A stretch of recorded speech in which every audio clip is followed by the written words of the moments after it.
그런지 정말 수준 높은 글이 만들어졌네요. 자, 이제 여러분 슬슬 끝이 보입니다. 이제 2명밖에 안 남았어요. 이제 여러분 다 많이 힘들고 피곤하신 거 알지만 그래도 끝까지 정신줄 꽉 붙잡고 들어오시면 좋겠습니다. 다음으로는 여러 가지 철학 부분에서 발견한 윤승이 양의 우리 안에 어를 깨우는 방법입니다.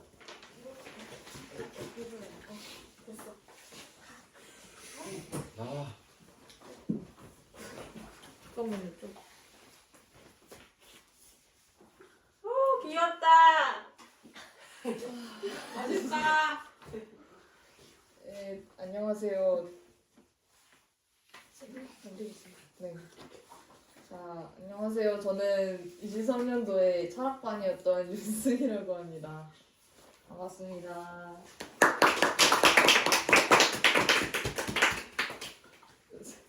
제가 이번에 에세이 주제를 정말 많이 고민했는데요. 어떻게 하면 철학적인 주제로 사람들의 공감과 흥미를 끌 수 있을지 많이 생각했습니다. 또한 23학년도를 마무리 짓는 매듭글이기 때문에 다음 24년도에 좋은 영향이 끼칠 수 있는 영향력 있는 에세이를 써보고 싶었습니다. 그렇게 나오게 된 주제가 바로 우리 안에 잠들어 있는 어를 깨우기인데요. 지금부터 우리는 가지고 있었지만 몰랐던, 알려고 하지 않았던 우리들의 어를 위한 글을 발표해 보도록 하겠습니다. 자, 일단 우리는 본론으로 들어가기 전에 왜 어를 깨워야 하는지, 왜 우리가 어를 알아야 하는지에 대해 알 필요가 있습니다. 어째서 제가 왜 이 주제를 가지고 매듭글을 쓰려 하는지, 어리 얼마나 중요한 것인지를 알아야 하는 것일까요? 여러분은 어리 무엇이라고 생각하시나요? 정신, 또 있나요? 영혼. 방금처럼 보통 이 질문에 대해 전문적으로 답할 수 있는 사람은 드뭅니다. 대부분의 사람들은 어를 잊고 살아오기 때문이죠. 끊임없이 바쁘게 돌아가는 현대 사회에서 살아남는 것만으로도 벅차기 때문입니다. 그렇기에 우리가 어를 깨워야 하는 것입니다. 문에만 집중된 요즘날의 생활은 균형 잡히지 않았습니다. 몸도 있고 얼도 함께 따라줘야 하는 사람이야말로 균형 잡힌 사람입니다. 물질적인 면을 담당하는 몸과는 다르게 어는 우리 정신적 부분과 마음을 담당합니다. 더욱 민감하고 쉽게 상할 수 있죠. 이 글은 여러분이 어를 잘 통제할 수 있도록 이끌어줄 일종의 지침서입니다. 제 글로 하여금 많은 사람들의 어에 대해 알고 깨울 수 있기를 바라며 본격적으로 발표를 시작하도록 하겠습니다. 자, 23학년도를 철학반으로 보내면서 철학책들을 진리도록 읽었었는데요. 철학책은 동양 철학과 서양 철학으로 나뉩니다. 각각의 철학들은 큰 특징으로 분류할 수 있었습니다. 동양 철학은 도와 덕에 대한 이야기가 끊임없이 나옵니다. 동양 철학에서 말하는 진리는 도로, 진리는 저기 하늘 위에 우리가 닿을 수 없는 곳에 있기 때문에 도달할 수 없다는 서양 철학과는 달리 우리 눈앞에 있지만 우리가 인식하지 못하는 것이라고 합니다. 마치 흔히 들어본 슈레딩거의 고양이와 같은 원리죠. 이해하기 쉽도록 예를 들어보겠습니다. 우리는 산소를 육안으로 볼 수 없습니다. 하지만 산소가 여기 떠다니고 있다는 사실을 의심하지 않죠. 곧 진리는 우리 눈에는 보이지 않지만 항상 주위에 있다는 것으로 해석될 수 있습니다. 도를 조금 더 파헤쳐 봅시다. 도는 물질적인 길과 윤리적인 뜻의 도리를 말하는 것도 아니고 감지할 수 있고 논의의 대상이 될 수 없습니다. 만약 감지할 수 있다면 우리가 도를 어떠한 의미로 정의해버린다면 그것은 영원한 도가 아니라는 것입니다. 영원한 도는 근본적으로 형이상학적이고 우주적인 의미의 무엇이죠. 그러나 그것이 무엇이라고 꼭 집어 말해주지는 않습니다. 도란 직관과 체험의 영역이자 분석과 정의의 대상이 될 수 없기 때문입니다. 쿠키 반죽 한 덩이가 있습니다. 하지만 인간이 쿠키 반죽이라 정리하지 않았다면 그게 무엇이든 틀로 찍어 만든 딱딱한 쿠키가 아니라 같은 반죽으로도 다른 빵이나 베이글, 바게트를 만들 수 있었을 겁니다. 재료를 쿠키라고 단정짓고 정리해버렸기 때문에 무한한 가능성을 억압하게 되는 것입니다. 어느 물체를 우리들의 방식으로 정의해버린다면 그 물체는 무한한 가능성을 잃게 된다라고 보시면 되겠습니다. 그리고 동양 철학의 가장 큰 특징은 본인을 바꿔 나갈 때는 자신을 버리라는 파격적인 방법인데요. 다들 자신을 버려라 라는 문장을 듣자면 무엇이 상상되시나요? 부. 그럼. 역시.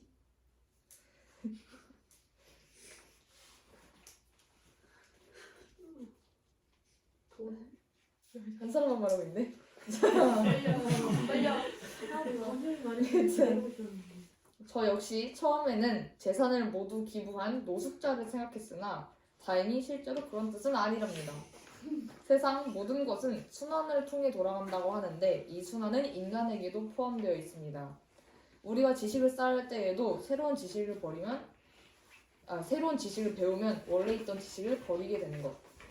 결국 순환에 몸을 맡기고 물 흐르듯 사는 것이 도입니다. 아무에게도 패기치지 않는 것. 또한 동양 철학에서 공통적으로 발견되는 특징 중 하나인 없다는 최근에 통정 공부 시간에 배웠던 하나의 개념과 거의 흡사합니다. 우리는 있음의 세계에 살고 있기 때문에 없음에 대해서 생각하는 경우는 흔치 않은데요. 그렇기에 우리는 모두 없음에 어색하고 어떻게든 정의해내려 합니다. 하지만 없음이 있기에 있음도 있고 그 둘이 순환하기에 이 세상이 돌아가는 것이기 때문에 도라는 진리를 파헤치려 물 흐르듯 살아가며 자신을 갈고 닦는 것이 곧 동양 철학입니다. 서양 철학에서는 동양과는 색다른 맛을 보실 수 있습니다. 동양에서는 진리가 우리 앞에 있지만 눈이 어두워 보지 못하는 것이라고 표현하는 반면 서양에서는 진리가 저 멀리 있기 때문에 진리에 도달하기까지 우리는 계속해서 달려나가야 한다는 설정이죠. 서양 철학적에서 니코마코스 윤리학과 소크라테스의 변론을 살펴보며 깊숙이 파고들어 봅시다. 니코마코스 윤리학은 서양 철학자 아리스토텔레스의 강의를 정리한 내용으로 아리스토텔레스가 가진 철학의 특징과 그가 소개하는 우리가 진리에 도달하는 방법에 대해서 알 수 있습니다. 아리스토텔레스는 인간은 행복을 쫓는 생명체라고 말합니다. 하지만 행복이라는 것은 마음이 아닌 행동의 결과로서 얻는 느낌이라는 것입니다. 행복은 우리가 무언가에서 성장을 했을 때 밀려오는 성취감과 보람이 만드는 느낌이라는 것이죠. 이처럼 상당히 이상적이고 현실적인 논리를 보여주는 것이 바로 아리스토텔레스의 특징입니다. 소크라테스의 제자는 플라톤이었고 플라톤의 제자가 바로 아리스토텔레스입니다. 이렇게 엮여 있으니 셋 모두 비슷한 철학을 가지고 있을 거라는 생각은 불구입니다. 자제력에 관해 이야기하는 부분이 있습니다. 소크라테스는 자제력을 누구나 갖고 있어서 좋은 것을 행하기 마련인데 그렇지 않은 사람은 그저 그것이 좋은 거라는 걸 몰랐기 때문이라는 것이라고 말합니다. 하지만 아리스토텔레스는 자제력 있는 사람은 있는 것이고 자제력이 없는 사람은 그냥 없는 것이다라는 지극히 현실적인 판결을 내립니다. 그렇게 억지스럽게 생활을 바꾸어 선한 인간이 되기로 극단적인 방법을 막 실행하기보다는 그저 흘러가는 대로 지나치지도 모자라지도 않은 비율을 유지하며 살아가기를 원합니다. 관조하는 생활을 추구하죠. 그러나 우리 본석은 관조할 만큼 자족적이지 못해서 외적인 조건도 좋을 필요가 있다는 부분을 보면 상당히 뼈 때리는 사람이신 것을 알 수 있습니다. 소크라테스는 플라톤의 스승으로 고대 그리스의 유명한 철학자였습니다. 이때 당시 그리스는 과조정이라는 현대의 국회의원과 비슷한 결의 주요 인물들이 있었는데요. 이 주요 인물 중 하나가 자신의 제자인 플라톤이었던지라 소크라테스 또한 건드릴 수 없는 사람이었습니다. 소크라테스의 토론 방식이 상당히 공격적이었기 때문에 미움을 샀지만 아무도 건드리지 못한 이유가 여기 있었죠. 하지만 정책이 바뀌어 플라톤이 선생님 줌이 끊겼는데요? 줌이? 아니네요. 다시 연결했어요. 하지만 정책이 바뀌어 플라톤이 조정에서 내려오자 소크라테스를 눈엣가시처럼 여기던 사람들이 바로 고소했습니다. 이렇게 억울하게 구속되어 법정에서 변론을 펼치는 이 내용이 바로 소크라테스의 변론 기초 설정입니다. 그렇다면 소크라테스는 어떤 이유로 구속을 당했을까요? 놀랍게도 죄목은 단 두 가지밖에 없었습니다. 1. 청년들을 부패시켰다. 2. 다른 신을 섬겼다. 소크라테스는 이런 죄목들을 논의할 가치도 없다고 말하며 모른다는 것에 대한 지혜에 대해 말합니다. 자신이 어떤 현자를 만나는데 본인이 적어도 그 현자보다 나을 거란 얘기였죠. 그 현자는 많은 것을 알고 있다라는 것에서 자부심을 가진 것에서 무지하고 되려 자신은 많은 것을 모른다는 사실을 알고 있기 때문에 알지 못한 것을 알고 있다고 생각하지 않는 그런 결로다가 본인이 더 낫다는 발언을 한 것이죠. 하지만 이런 자기를 치켜 세우는 느낌의 말들은 오히려 배심원들의 심기를 건드려 유죄 판결을 받고 말았습니다. 소크라테스는 벌로 철학을 그만두게 되었습니다. 하지만 그는 철학을 못할 바에는 그냥 죽겠다며 사약을 마시고 자결하였습니다. 여러분, 여기까지 제가 올해 읽었던 철학책들을 요약해 보았는데요. 제가 왜 책을 소개하는 시간을 가졌을까요? 이제부터 각 책마다의 핵심, 특징을 나열하고 어의 특징과 핵심까지 비교해 보면서 우리가 찾는 어이 무엇인지 알아볼 것입니다. 책 속의 인물들이 말해주는 어는 무엇일까요? 여러분도 아시다시피 각 책들에서는 직접적으로 어리라는 단어가 쓰이지 않습니다. 하지만 우리는 그 책에서 말해주는 어에 대해서 알 수 있죠. 저는 동양 철학에서 얻은 도덕이라 해석했습니다. 하지만 도덕이라는 단어가 아닌 도덕을 실천하며 내면을 비워 참된 삶을 살아가려는 과정이 어린 것으로 보았죠. 내면의 것을 버린다. 어리 마음인데 내면을 버린 것이 어를 버린 것이 아닌가요? 라는 질문이 나올 수도 있겠습니다. 하지만 저는 확실히 아닙니다 라고 대표될 수 있습니다. 내면을 비우는 것도 도덕을 실천하는 과정 중 하나이며 어를 버리는 것이 아닌 중용의 상태를 유지하라는 말을 돌려서 말하는 것이니까요. 어쩌면 어를 버리는 행위가 맞을 수도 있겠습니다. 하지만 전 도태된 어를 비우고 새롭게 태어난 순수 어를 키우자는 의미로 보입니다. 우리가 학교에서 배우는 어는 보통 우리 안에 잠들어 있는 따뜻한 기운, 우리가 잊어서는 안 되는 것처럼 묘사됩니다. 물론 얼만 중요한 것은 아닙니다. 얼과 mon이 어우러져야 비로소 새가 깨어날 수 있죠. 하지만 제가 매듭글 주제로 어를 지정한 이유는 어의 비중이 상당히 크기 때문입니다. 어는 우리의 머리를 담당하는 곳, 머리가 신호를 줘야 다른 기관들이 움직입니다. 엄청난 영향력을 가지고 있는 셈이죠. 강하지만 약하기 때문에 조심조심 다른 어들도 존중을 해줘야 합니다. 동양에서는 필연적인 무언가로 묘사된 동시에 앞에 있지만 우리가 보지 못하는 것이라고 표현합니다. 그 무언가를 보기 위해서 돌을 닦는 것이겠죠. 어리 무엇이길래 가까워지기 위해서 물 흐르듯 살도록 노력하고 어둠 속에서 빛을 보는 습관을 기르는 것일까요? 서양에서는 진리, 우리가 깨달아야 하는 것으로 나옵니다. 앞서 소크라테스의 변론을 보면 감이 잡히실 겁니다. 철학을 하지 못하게 될 바에는 죽음을 택한 소크라테스. 철학은 진리와 가까워지는 행위라고 볼 수 있습니다. 어떻게 보면은 진리와 멀어질 바에는 죽음을 택하겠다는 메시지로 보이지 않나요? 예. 네. 보다시피 각자 어리지만 모두 한 곳을 가리키고 있습니다. 바로 우리가 알아야 하는 것, 가까이 다가가야 하는 것으로 나오죠. 우리는 어에 대해서 알아가야 합니다. 어리 깨어있는 참삼, 몸소 실천하는 것이 목표입니다. 지금까지는 이 목표를 알기 위한 프롤로그였던 것입니다. 자, 그렇다면 우리는 어를 어떻게 깨워야 될까요? 철학책에 나온 그대로 폭포수를 맞으며 수련해야 할까요? 하지만 이건 너무 원시적인 방법이잖아요.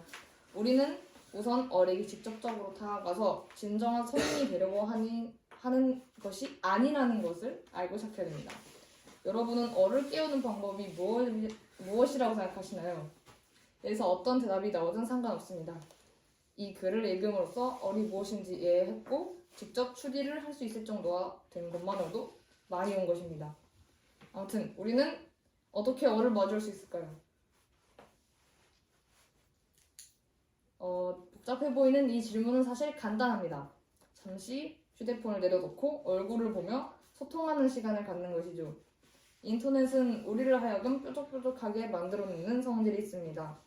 유튜브 쇼츠 댓글만 봐도 한 영상에 싸우는 댓글이 수두룩 빽빽하게 많죠. 우리는 현재 자연스럽게 싸울 수 있는 환경에 놓여 있습니다. 오직 본인들의 의견만을 내세우는 현대인들, 점점 이기적이고 개인주의적인 사람이 되어갑니다. 그런 민폐적인 행위가 본인이 마땅히 누려야 할 권리라고 착각하며 말이죠. 저도 인터넷이 풀리고 나서 제 자신이 잠시 거칠어져가는 느낌이 있었습니다.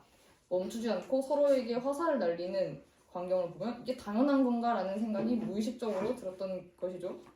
원래라면 그럴 수 있지, 힘들었겠구나 하며 이해해줄 수 있는 작은 문제들도 굳이 세밀하게 따지고 싸워서 이기고 싶은 마음이 생겼습니다. 다행히도 저는 그런 행동이 멋있는 행동이 아니라는 것을 알았기 때문에 끊임없이 옳지 않은 일이다라는 것을 본인에게 세뇌를 시켰습니다. 인터넷을 하지 말라는 말은 너무 식상하죠. 저도 더 특별한 결론을 내고 싶었으나 결국은 이런 결말로 돌아오더군요. 사실 제 말의 요점은 세상을 부드럽게 살라는 것입니다. 끊임없이 비판하는 철학의 세계와는 다른 말이죠. 하지만 가끔은 아무 생각 없이 물 흐르듯 흘러가 보세요. 이것이 제가 생각하는 어를 깨우기 위한 첫 번째 발걸음입니다. 기본을 다져야 다음 단계로 갈 수 있습니다. 딱딱해진 마음을 푸는 연습을 해봅시다. 평소에 내가 어떤 언행을 가져왔는지, 그 언행으로 인해 누군가 상처받았던 적은 없는지, 너무 자기중심적 사고로 살아온 것은 아닌지, 그저 자존심 때문에 일을 그르친 적은 없는지 등등 이런 사소한 행동을 바꿔가며 항상 머릿속으로 되뇌이며 살면 마음이 따뜻해지지 않을까요? 특히 책소를 다닌다면 한 번쯤 들어봤을 책 이름 나는 왜 너가 아니고 나인가 책을 읽어보시는 것을 강추합니다. 조금 부담스러운 두께이지만 질보다 양이라는 규칙을 깨부수는 책. 질도 좋고 양도 많은 책입니다. 아마 이 책을 읽어보시면 얼에 대해서 한 발자국 더 가까워질 수 있으실 겁니다. 자, 고전은 역시 고전이다 하는 생각이 들고요. 제가 해드린 충고 모두 고전 철학책에 기반하여 만든 리스트입니다. 식상했던 이유도 거기 있겠네요. 매번 말하지만 식상한 데에는 이유가 있는 법, 뻔하지만 사람들이 자주 찾는 이유가 있는 법. 아직 저도 어를 깨우친 사람은 아니라서 노력해야겠다 싶습니다. 저 또한 끝까지 노력해서 결국에는 잠들어 있는 어를 깨운 자랑스러운 사람이 될 것입니다. 모두 함께 어의 사람이 되어봅시다. 지금껏 발표를 들어주셔서 감사합니다.